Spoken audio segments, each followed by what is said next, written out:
এখন আমরা লামাহাটা ইকো পার্কে পৌঁছে গেছি। এটা 2013 সালে আমাদের মাননীয় মুখ্যমন্ত্রী মমতা ব্যানার্জি ইনগ্রেশন করে। এটা পাহাড়ের বুকে পাইন ফরেস্টের একটা বড় বিস্তর প্রান্তর নিয়ে সুন্দর করে কিছু এক্সোটিক প্লান্ট এবং তার সঙ্গে কিছু এন্ডেঞ্জার্ড প্লান্ট সংরক্ষণ করা হচ্ছে এরকম একটি পার্ক, যেখানে আই লাভ লামাহাটা লেখা আছে। আপনারা দেখতে পাচ্ছেন এই অফবিট ডেস্টিনেশনগুলো তো এখন প্রচণ্ড ভিড় হচ্ছে, এগুলো এখন রীতিমতো পপুলার। এখান থেকে বার্ড আই ভিউ পয়েন্ট, মানে উঁচু টাওয়ারে উঠে বেশ দূরের মাউন্টেন ল্যান্ডস্কেপটা লামাহাটা রিজিয়নের ভালোভাবে বেশ দেখা যাচ্ছে। ওয়েদারটা এখন ভীষণ ভালো, রোদ উঠেছে।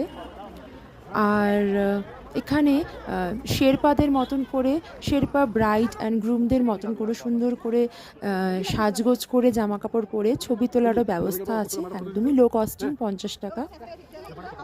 আমার ছেলেটিও এখানে সুন্দর করে সাজলো, তার ইচ্ছা হলো সাজবার, এবং সে দেখতেই পাচ্ছেন ধীরে ধীরে সে আস্তে আস্তে তৈরি হলো এবং ছবি তোলার জন্য, ফটো সেশনের জন্য রেডি।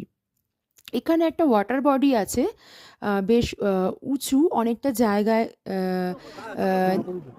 যেতে হবে, অনেকটাই পথ যেতে হবে, প্রায় 1 ঘন্টা মতো একটু ট্রেকিং করতে হবে। কিন্তু ওয়াটার বডিটা অতটা অ্যাট্রাকটিভ লাগলো না আমার। পাইন ফরেস্টটা বেশ ভালো, সুন্দর।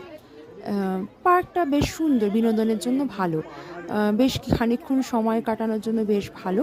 পার্কটার বাইরে রাস্তাটার উল্টো দিকে অনেকগুলো ছোটো ছোটো রেস্টুরেন্ট আর হোমস্টে আছে, এখানেও প্রচুর লোক লামাহাটাতেও স্টে করে। এটা দাওয়াই পানি থেকে অলমোস্ট 5 কিলোমিটার দূরত্বে আছে, একদমই কাছে।